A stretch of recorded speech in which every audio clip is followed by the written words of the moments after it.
Very big welcome to my guest, Jeff Stitely. Jeff, so great to talk to you again.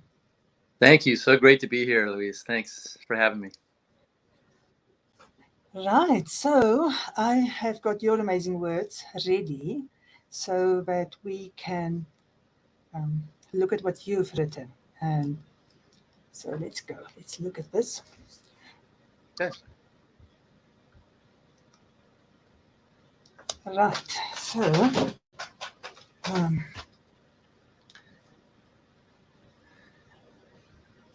wait, let me just catch this up before I start like this. Okay, so this is about our new book, which has just been published, what is it, 2 weeks ago?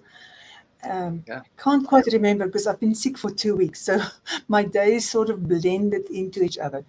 Um, but really awesome reviews we're getting from it and awesome feedback we're getting from it. So I know that anybody who goes and reads your chapter is just going to fall in love with you. I'm not going to say anymore. That's all I'm saying. They're going to fall in love with you. I know this for sure. So, well, I'm talking about the girls, but that's fine. I don't care who falls in love with you. That's fine. Right. So let's read this. How does how does our ability to be present in the moment impact our relationships? I propose that it is the most important aspect of any real relationship. It's really the whole game. Think about it. When we are not present, we are on remote control. We are run by our conditioning, our programming, and we don't really see, hear, or feel the person we are with.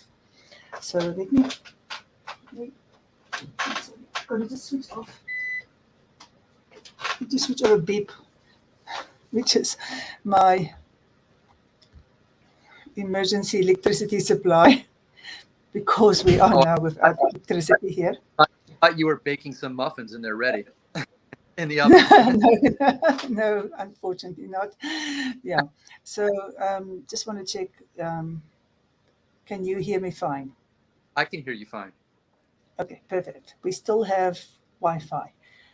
Jeff, those words Yeah. about not being present in a relationship, that I just want you to talk more about that because it's so important. Well, when I say it's the whole game, it really is. I mean, when you're with another human being, if you're in your head and you're in your judgments and you're in all your opinions about things and everything they say, and you're um, not just there listening and really hearing them, then you're not seeing, you know. We all know the difference between when we're caught up in our own stuff and we're not really present, and when we're just there and really able to be with ourselves and be with someone else. And the difference is humongous. And people can be married for 40 years and just not see each other and just be cohabitating and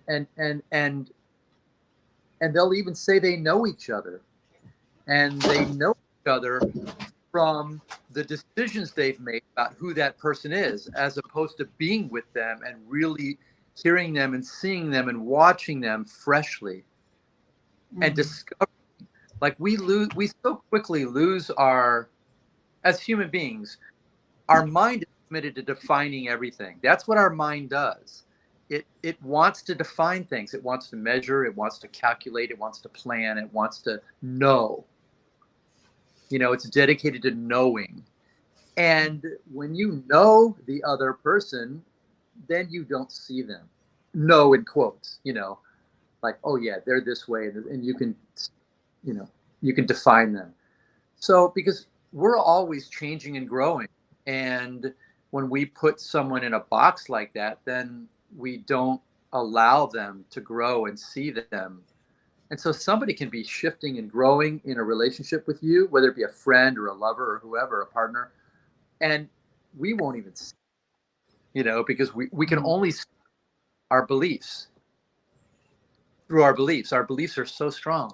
So I think the biggest lesson for me in relationships, again, of all kinds, is to really be present in the moment with the person and be curious and be watching them and seeing them and hearing them like it's for the first time, as much as possible.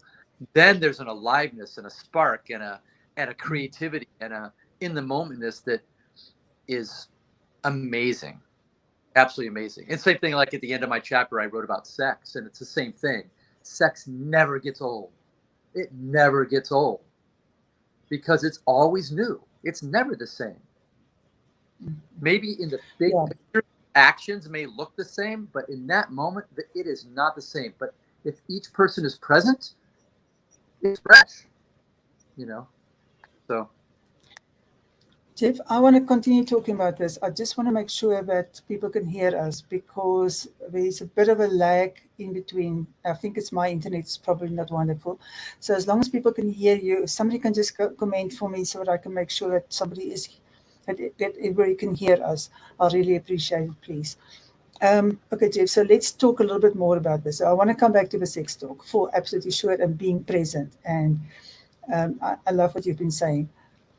But also, I think we need to maybe talk about we are actually not present in our own lives. We are so on auto drive that where do we get the reserve to be present in somebody else's life unless we have a radical wake-up call and we actually notice, or somebody like this conversation wakes us up so that we can notice, I am on auto drive. I think that I'm actively participating, but what I'm doing is maybe assuming things that the other person is or isn't.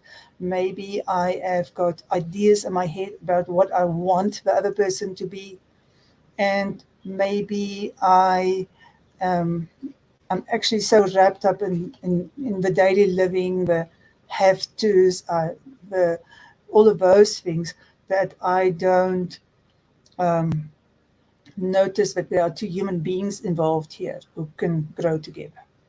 yeah.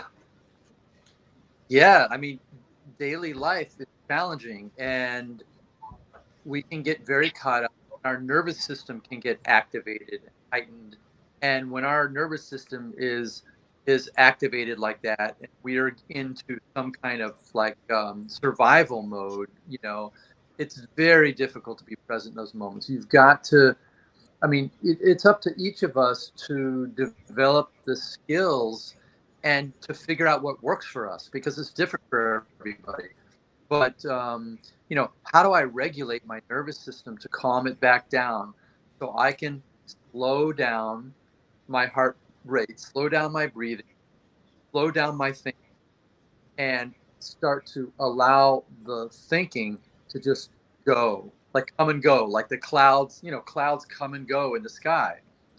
And what we have a tendency to do is to identify with our thinking, identify with our mind and the thoughts that come through, which means believing those thoughts to be some form of reality or truth.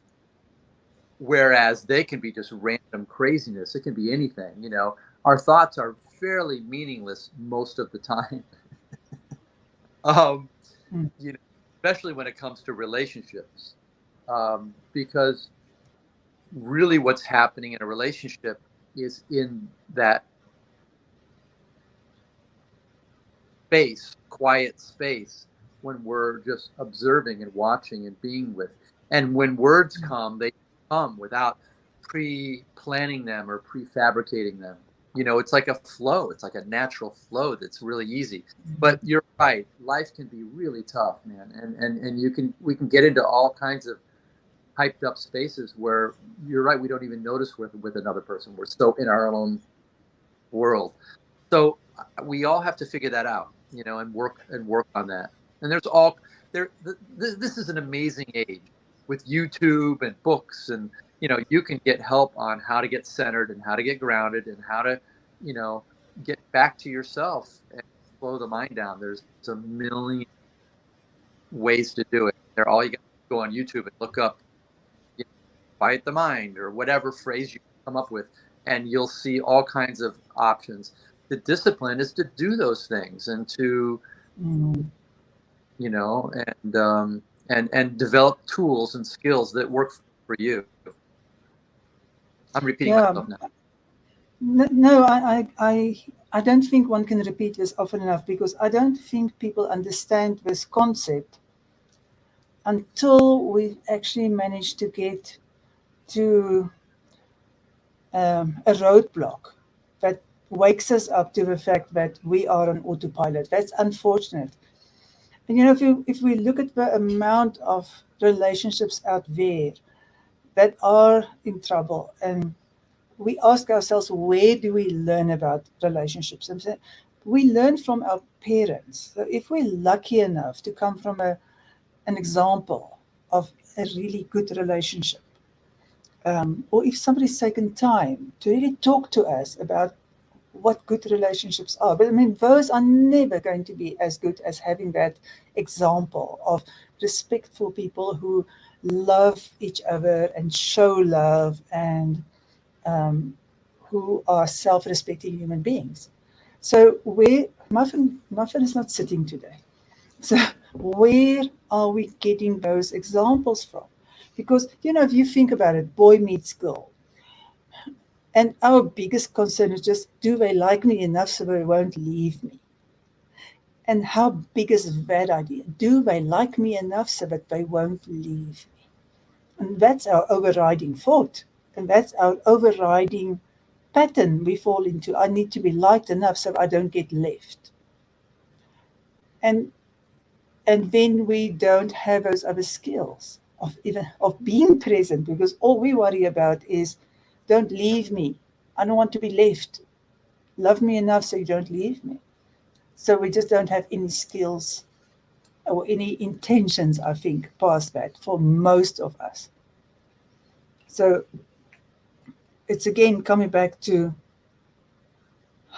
what will wake us up to become present in our own life and to start nurturing that relationship like it's precious, like I have to give attention to it every day, which is what I liked about what you said. We are growing. And if we're interested in each other, I am growing, you are growing, we have those conversations. We we stay interested. And we just don't have that in most relationships, being interested in each other. Well, this journey in life,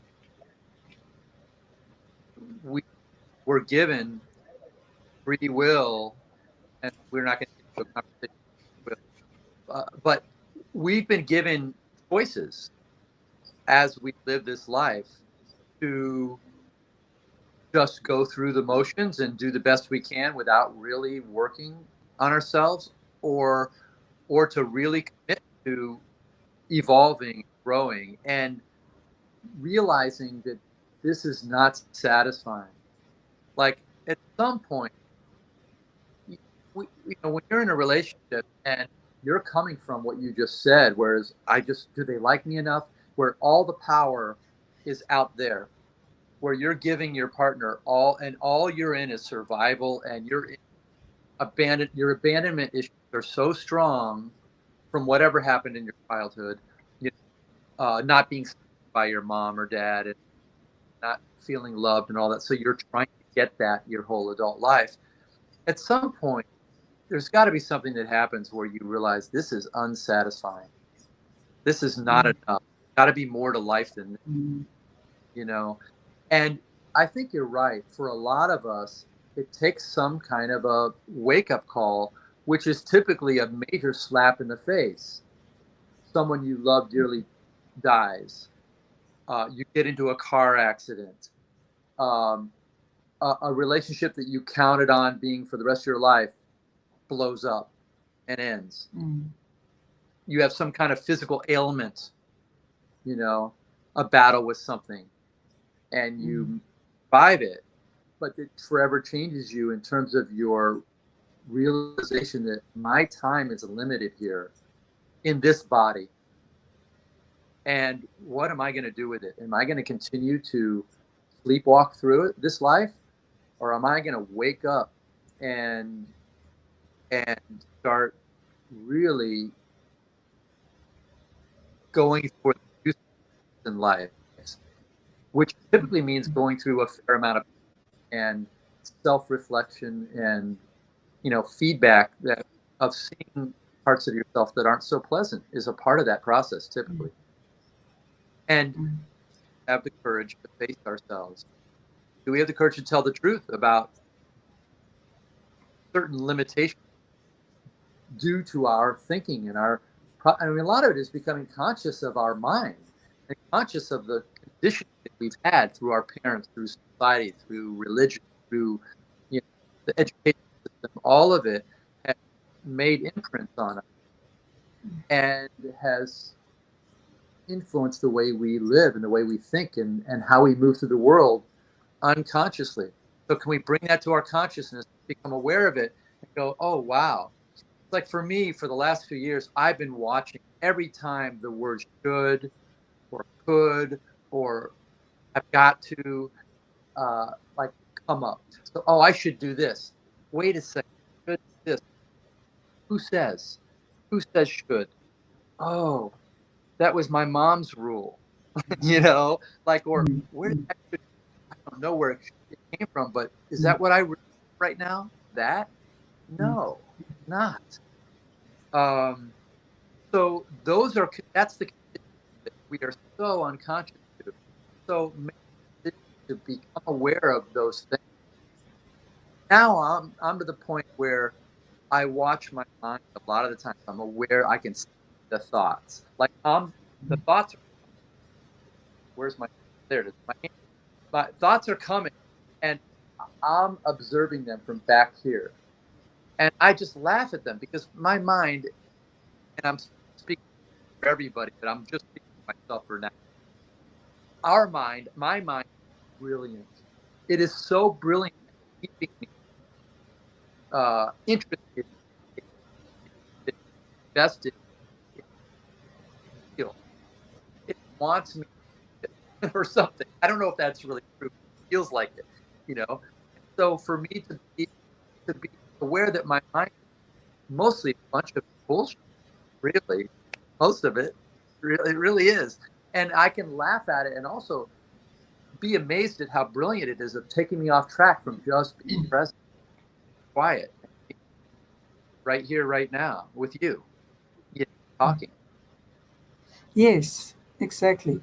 So for me, it is that remark that you made. I mean, I've actually really never thought about it this way. That when you start getting that feeling that there has to be more in life, that instead of settling, because I know at that point, I know a lot of people settles. A lot of people go like, this is life, we don't quite know what else to do. We don't have a clear example. We don't know where to find the help even. And a lot of people settle or distract themselves because, the distraction is always there. The alcohol, the TV, the sports, the addictions to food, the addictions to anything. So it's always there. The distractions are always available. And I think the distractions are really easy to fall into when we get into that settle mode, where we start thinking maybe there really isn't more, when we get a little bit disappointed with the relationship that we have, instead of asking ourselves, but what can I do? Yeah, that's a really good question. What can I do? And the pattern typically is when things are unsatisfying, a lot of people have the tendency to point the finger out there at somebody else, at your partner. You Oh, this isn't going well because you're this way or you're that way, and that doesn't work for me, or whatever. Um, I don't know. I was really lucky.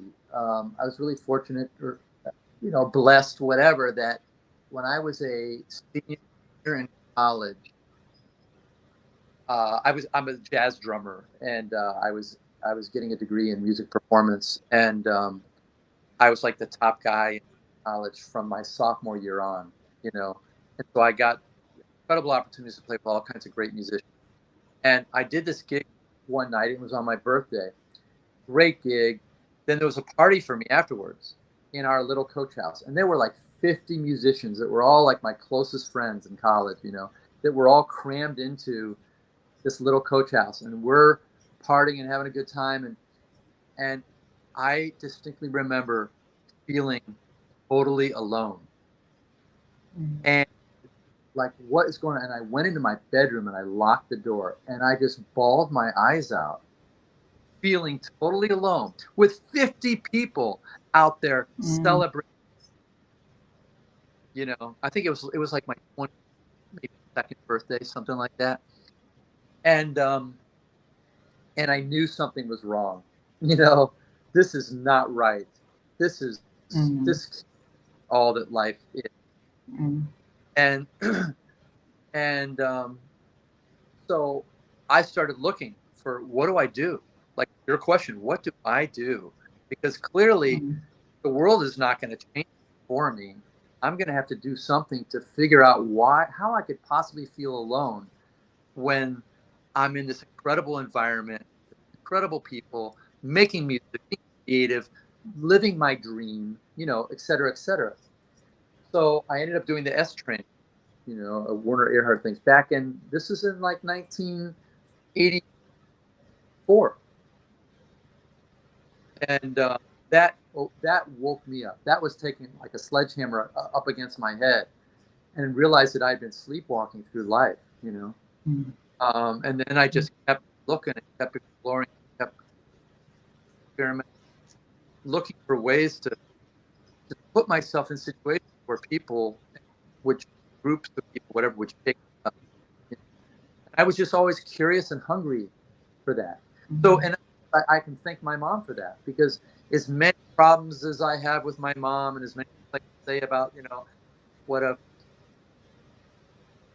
some ways a horrible job she did or whatever, she instilled this desire to grow and to like explore spirituality, life, and all that. That really was something that she did. Wake up every morning at 4 a.m. to read the Bible and pray. That's her way. But that thing of that hunger for connection somehow got onto me. So I was very fortunate in that way. I think this idea of being lonely around people, I think it leads on to there must be more, because if I think back even 14 years ago, where I'm married and been married for quite some time being, and feeling so lonely in this relationship. Now, I knew why I was feeling lonely. I felt completely unseen. I felt completely as if I didn't matter. And I didn't matter. But I didn't know how to wake up from the sleepwalking. I thought that if the other person changes, I'll be okay. And I didn't know it was because I didn't matter to me. That's why we always have this power to wake up and find out what it is that we are doing wrong. But what is it that we are not noticing? If I feel lonely and I just keep on focusing on the other person who's not really interested in knowing who's inside me, I'm looking at the wrong person. The minute I look at myself and I say, why am I in this relationship with somebody that I can just as well be invisible with? That will mean that now I'm mattering to myself when I start asking myself questions like this. If I start asking myself, why am I allowing this? Why am I still here? Why am I trying so hard? Instead of saying, this is not good enough for me. I need to express this clearly. And the only change that only happened after I learned to express myself clearly and to say, I'm not going to do this anymore. I'm now done. I need to take care of me for the change. And that's the only time that the change happened. But I was willing to walk away if the change didn't happen because I mattered to me. I think those two things, it's the knowing something is off, knowing there must be more, and then finding that loneliness and looking at ourselves I think that's such a great place for anybody to start so that they can get into that relationship that you describe so well, the one in which two people are connected and really see each other. And you know, I matter to this person, and that person knows you matter to them because you give them the most precious thing that you have, your time and attention. Right. Right. And also for us, I mean, part of being is being willing to. I mean, you know, for me, I also have to be vulnerable and reveal myself to the other person. And Mm. so, especially for men, since the book is about men and relationships, men are challenged by that. Vulnerability is a very scary word for a lot of men, you know, because of how we're brought up and our conditioning around just being tough and not crying, not showing our weakness. And, you know, vulnerability is equated to weakness in our world a lot of times. You know, Mm. listen to passion. And it's not. Our power is in our vulnerability. You know, the way I see it, Mm. and have experienced it over and over and over again. Uh, but each of us have our responsibility to be willing to be, you know, and to show ourselves, you know, to show our underbelly at times. Yeah. And power. A lot of men are scared to show their power, you know, because Mm.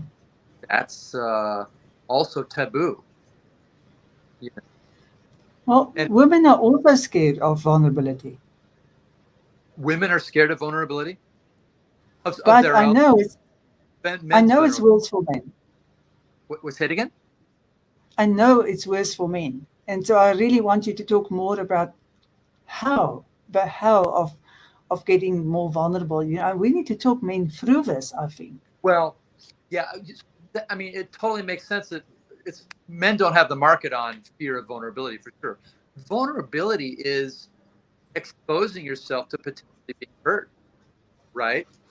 When you're vulnerable, the very definition of vulnerable means someone has access to your underbelly, to your heart, to your gut. Mm.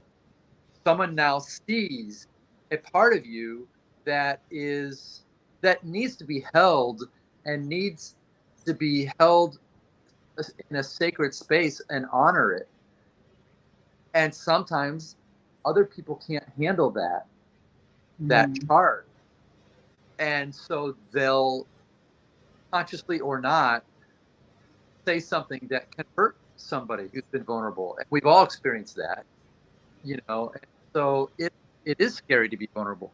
But man, the alternative is what? The alternative is to be shut down, to Mm. not be, which then turns into being alone, like we've been talking about.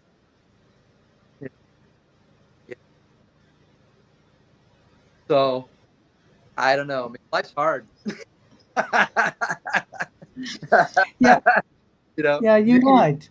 feel, We have to choose our heart. yeah, you can choose to feel and express and have, you know, one thing I learned from an organization I studied with in a long time is like, we all want to move toward pleasure and away from pain. But it doesn't really work like that. It's not like you can have all happy and joyous aspects of life and you're not going to experience the pain. It's more like you either feel or you don't feel. You numb it Mm. all or you feel, which means you're going to have, you know, beautiful, blissful moments and you're going to get hurt. And so Mm. how do we want to live our life? And we all get to choose that. No one Mm. gets to say how we have to live life. We don't have to live life any particular way. We get to choose. And that's beautiful. You know? Yeah. Yeah, I love it. Um, you know, if we choose not to have a heart, the heart of being vulnerable. If being vulnerable is hard for us, we get the other thing, which is harder, and it's not having connection. Not having connection is worse. We just don't know it. And if we can understand how much we as human beings need connection, so that we can push ourselves to get past the fear of vulnerability, it's just a matter of choose your heart. So the connection is, no matter how much we squish it down, is the thing that each and everyone needs more than anything else. That we are wired for that. We are built like that. Yeah. I think it comes back to our mind. Our mind is committed to what's known. And what's known and it's committed to survival, which means safety. And vulnerability is kind of the opposite of safety. So our ego, our mind is going to try to keep us from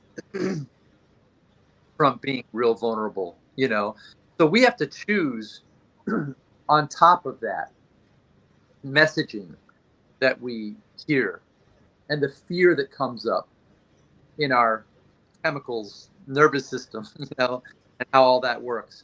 So we have to if we want to have more connection, then there's a choice to face that fear and to say the thing we're Mm. scared. I think it really comes down to just a moment here and there. It's not like this big decision and you change the way you live. It's a moment by moment thing. When I'm with my partner, am I going to say this thing that I'm scared to say? I want Mm. to, and fear comes up. Oh, what if they don't like it? What if they reject? What if they disagree? What if, you know, or what if I get hurt? What if they can't hear me and they don't get it? You know, it's scary. So can I say that thing? And then if I'm present to myself, I can express it hopefully in a way that that allows it to be heard. And but there's no guarantees once you put it out there how the other person's going to hear it, how they're going to respond. You know, that's life. There's no so um, it's part of being on your own side, like what you said, deciding that I matter. I Mm. matter. Me expressing is important to me. And yeah. So like I'm dating. My wife passed away like 5 years ago from a battle, 5.5 years ago, um, from a long battle with a long battle, a long challenge with and I've been dating again, and had a couple relationships, incredible, just learning so much. Um, but I'm dating again, so that comes up. You know, what do they think? Gotta like, you know, all that stuff. So fun to watch it, and like I'll be at dinner with somebody, I'll just start laughing out of the blue. I'll just start laughing, and I'll just say, "Oh, I'm sorry, but you know, I'm just watching my mind, and this Mm. is what's going on." And I'll sometimes say what's going on, and we'll both laugh because they're a human being. They have the same thoughts. They're sitting there going through whatever they're going through, and that to me is a Mm. way of telling the truth, being vulnerable. I don't even really think about it as vulnerability anymore. I mean, I guess it is because they could think I'm nuts, you know. But I don't care if they think I'm nuts. This isn't someone I want to date, you know. Like how they. But I, Here's the I, thing. I A think this person. is called presence, Jeff. What's that?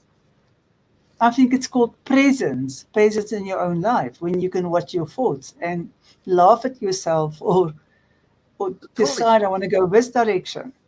Yeah, and can this person hang with that? Can this person be with that? And can they be present enough Mm. to respond and tell their truth about how they relate to what I'm saying? If they can, I'm like, Mm. okay, this conversation is getting really interesting. This person's really okay. I'm, you know, now I'm more attracted to them because they're able to be here in this moment and engage with this. If they Mm. can't deal with it, that lets me know this is not someone I want to continue exploring a relationship with. If they can't be Mm. with me, I'm present, you know. Mm. So Mm. it's obviously different if you're in a marriage. then it becomes a little bit more, I don't know what the word is. Confrontational seems extreme, but maybe it's not. Like to then say, hey, I really would like you to be able to hear me and to get what I'm saying. What's going on with you? You know, now, Yeah. because So I don't, and then the conversation can maybe go somewhere, well, I think it's really important to actually just start the conversation. If we look through the chapters in the book and how many men have ended up in relationships that went the wrong way because somebody didn't have that conversation. And so we're coming back to this whole idea that you said a bit earlier about if if we believe our fears, then we are just too scared to speak to the other person. So I would rather have that that conversation where the mind goes anywhere, or even if it turns into a confrontation. I would rather have those moments than have the relationship where somebody just don't speak because they are too fearful to speak. yeah, yeah, and yeah, and a lot of us we need help with this. So like going into some kind of couples therapy, somebody who can really gets this and can help both parties, that doesn't take sides, like one's right, one's wrong, because there is no right and Mm. wrong. We're projecting our beliefs and our conditions onto the other person. And until we see that we're doing that and take it back and take responsibility for our own judgments and our own self, and start working on our internal ability to express ourselves more authentically and more real, and Mm. let the other person be. If both people in a couple do that, chances are the thing can wake up and they can become alive, and something that's gone way down a dark road can be, can be recovered, and can become alive again.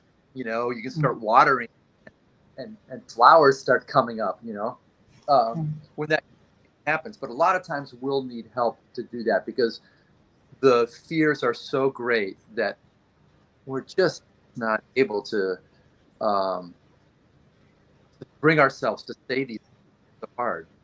Mm. Depends on every in terms of your background, all that, how deeply, how deep.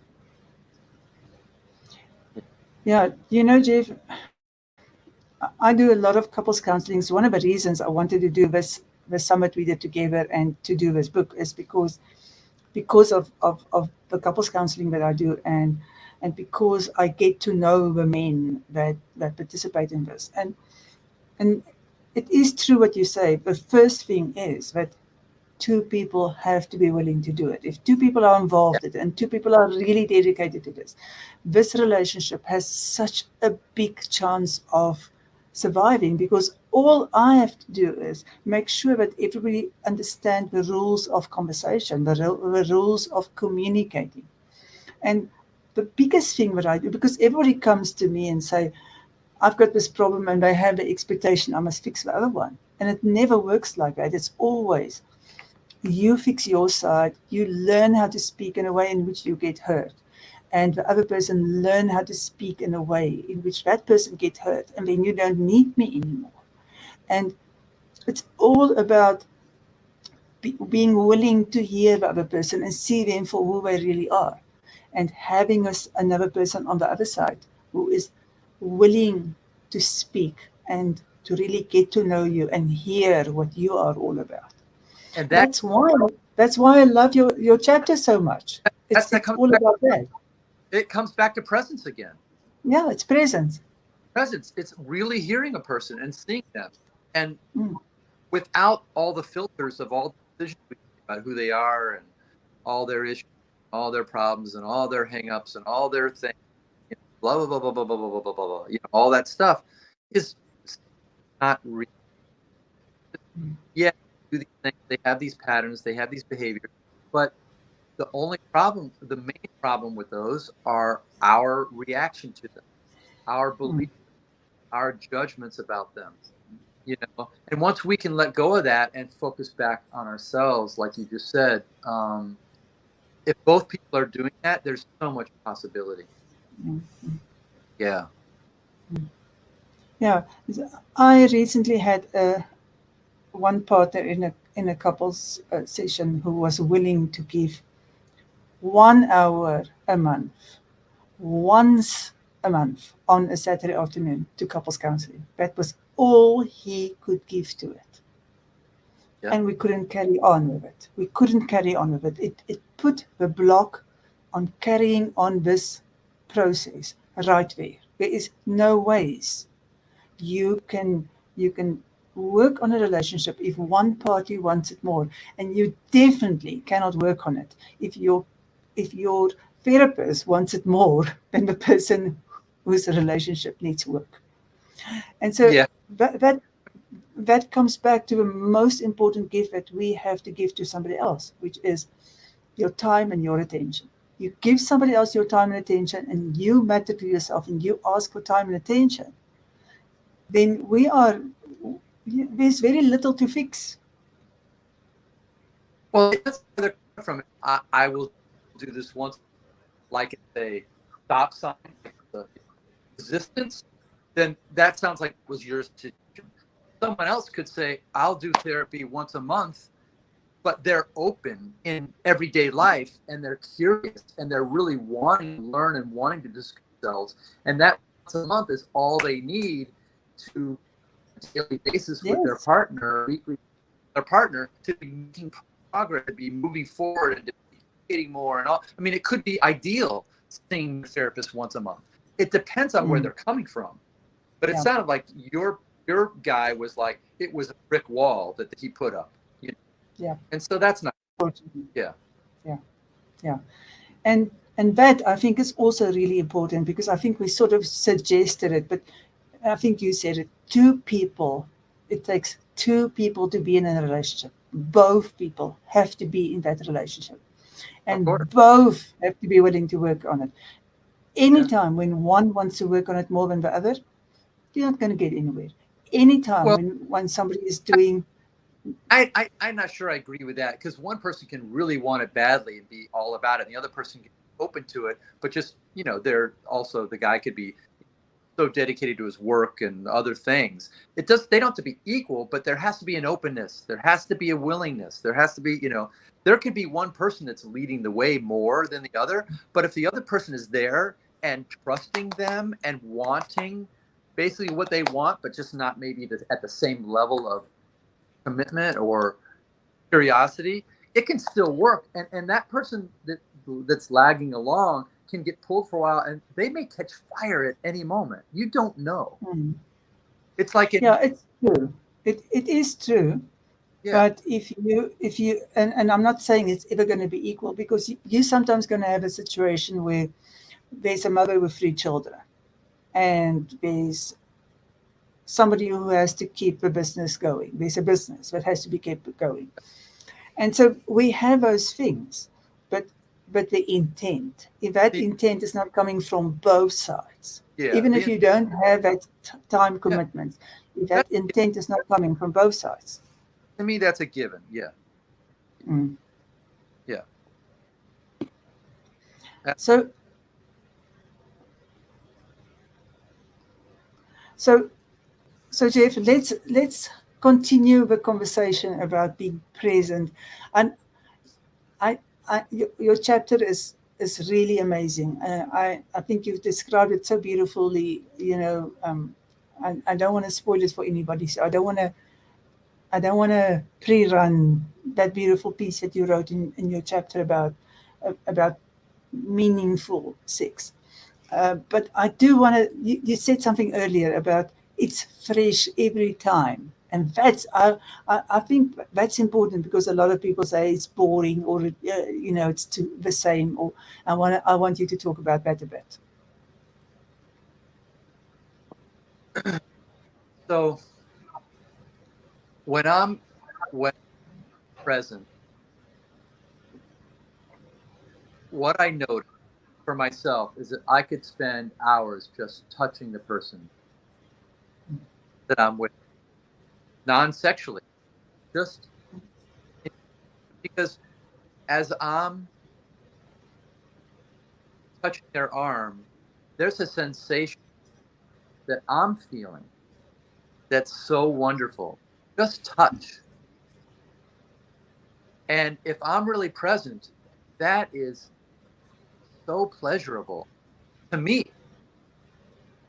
And so one of the things I say that I think is pretty controversial in my book, and I don't know, I'm just talking from my experience in this life. I don't know what makes anybody an expert. I don't think having a doctorate degree necessarily makes a person an expert in a field. Maybe it does to some degree, but they're still talking, if they're really talking some truth, it's out of their experience more than something they learned at a university, for sure. But in my experience, I advise people to do what feels good to them.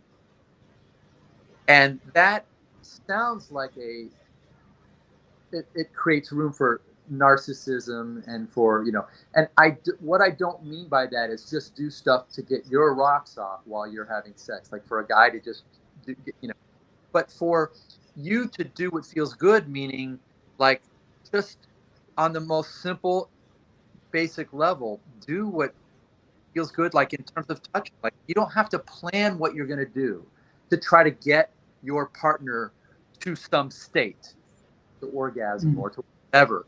You just be in this moment and enjoy the sensation of what's happening, which could be sitting there, laying there side by side, looking in your partner's eyes, being quiet, or looking in your partner's eyes and talking. That is so enjoyable when you're present. That to me is, it's precious. It's really deep. You're just there. There's nothing more beautiful than that. Well, there's that. Then there's just reaching over and holding their hand or caressing their arm. And then that becomes, it moves up to the shoulder. And now you're just feeling every little curve and nook and, every little thing, like just like exploring. Like being curious and exploring and being with it and just going, I love the way you, that's so nice. The way the shoulder goes up to the neck. Oh, I love that spot. I love that spot. And you haven't gotten sexual yet, So so that's where presence is so powerful. And then, and the body will know what to do next, and things will happen without me going, oh, I need to do this to get her to this. And when she starts making this sound, then I know to do that. And then you're in your head and you're trying and you're manipulating them, and and there's always a mix. Your head never totally goes away, but to just notice the mind and not listen to it and not say, oh, thanks. Okay, I appreciate that. I appreciate that thought. Thank you very much. No, I'm not there yet. Like whatever. And not giving the mind power and allowing you to stay in the moment, just feel. Stay in touch with your breath. Stay in touch with the sensation of your body and just love it. And yes, we're talking about, that's true in conversation. That's true going for a walk, noticing that my mind is thinking about work or my mind is thinking about my grandmother or whatever, instead of just noticing what's right there, hearing the birds sing, When you come back to that on a walk, like I'll be walking and all of a sudden, like here's what, I'll be just overwhelmed with gratitude. It's not a gratitude exercise that I'm doing. It's a natural flow of life when you're present. Cool. Love that. I love that. So, if we talk about connection and we talk about sex, I mean, I think a lot of people are confused. I think some people think that having sex, women are especially bad with that idea that having sex give you connection with somebody else. But I think the more important thing and of course, if you have an amazing relationship, then the sex makes it better. But I think the really good thing to notice is that you must have all that other things anyways. You must have the conversations and the respect for each other and the respect for yourself. Because when you put all of that together, then you have got this powerful mix of making a real connection with the other person and really allowing them into your life, in your most intimate space, and really feeling that connection between each other um, in that moment. Yeah. Well, if you're present, if two people are present with good connection, whether it's a love making or meeting, you there's the two present. If they're not, then Mm, it's like just blah blah blah blah blah blah. blah. It's a connection on a level, on a much mm, lower level. mm, You know, mm, uh, mm. I think I, I may be talking out my butt, but I think that and Osho taught us the myth of reproduction, talks about sex, a portal to presence, because of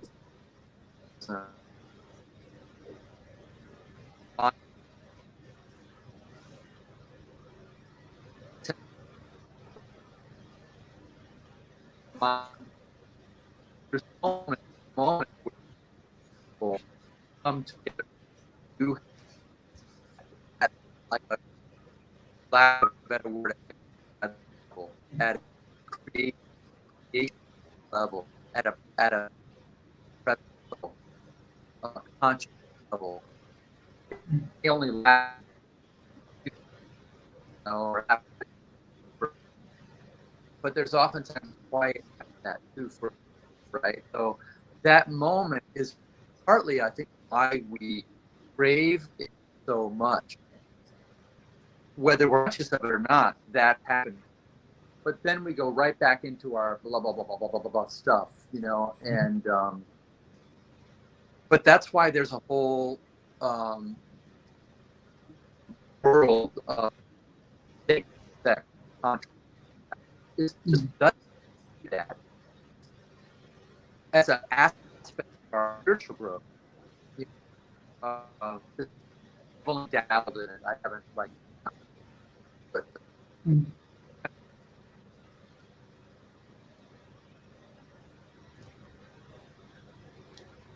I the, quickly,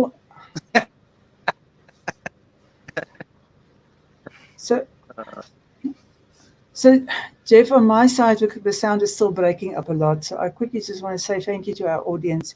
Um, thank you for the heart. Thank you, Elise. Thank you, Mandy. If anybody can just let me know, because I'm really worried. I don't know if my sound is good enough. I don't know if yours is good enough. So if anybody can just let me know if I can actually hear you. I really want people to hear you. I need to. That's the only thing that's worrying me. And gotcha. you've got so much to share that I actually want to make sure that people are hearing you. And then I quickly want to check if anybody has a question for Jeff, and you can put it for us in the comments. Um, so if you can just let us know what the sound is like. I don't mind if I'm squawking like a duck. I know I want you to hear Jeff. Okay. That's not the But yeah. So wow, Jeff, that there's just so much that um, that you've shared here, and that um, I think they are real pointers. I think these are the things that we really want each other to know. So I'm going to encourage everyone to please share.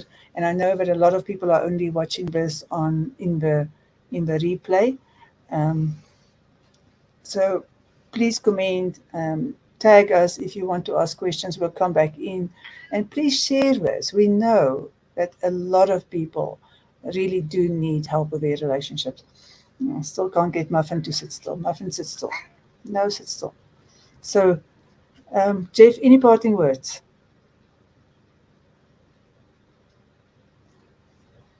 oh uh, or I'm I um,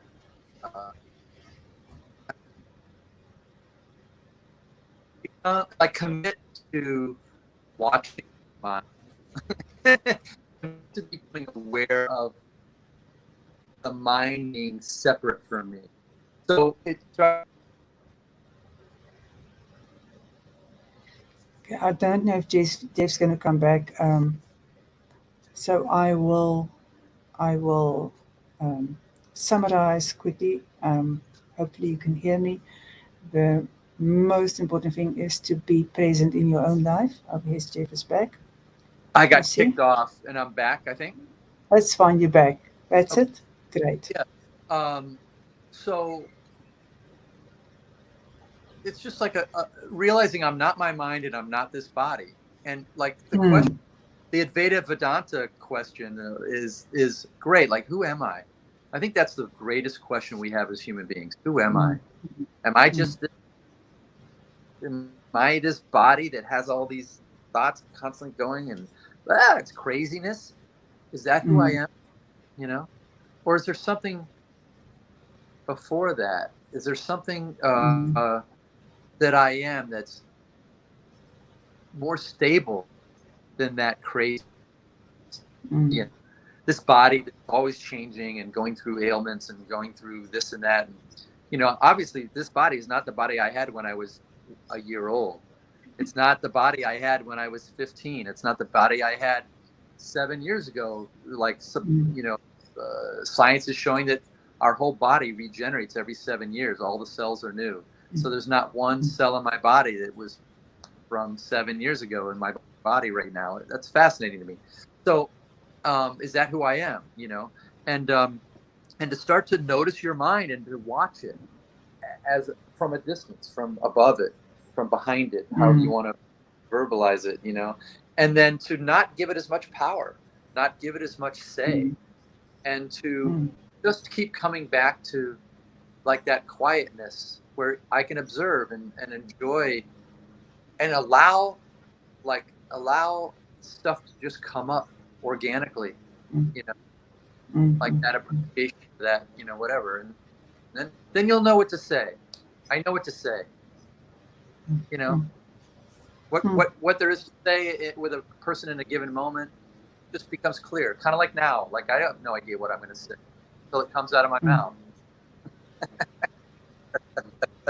Sometimes I'm surprised. Oh, great. It goes to mow the lawn, right? mm, mm.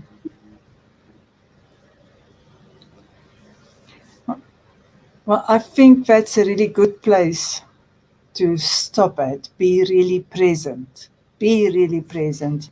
And then everything will flow. Be Everything really flows present. from there. Don't Yeah, be, yeah, yeah. yeah. Okay, Very good. Well, so we're gonna, sorry? I just said thank you for the My conversation. Yeah, great conversation. We keep on having it. Okay, so I want to ask everybody again, please share and please give some hearts. We love a heart.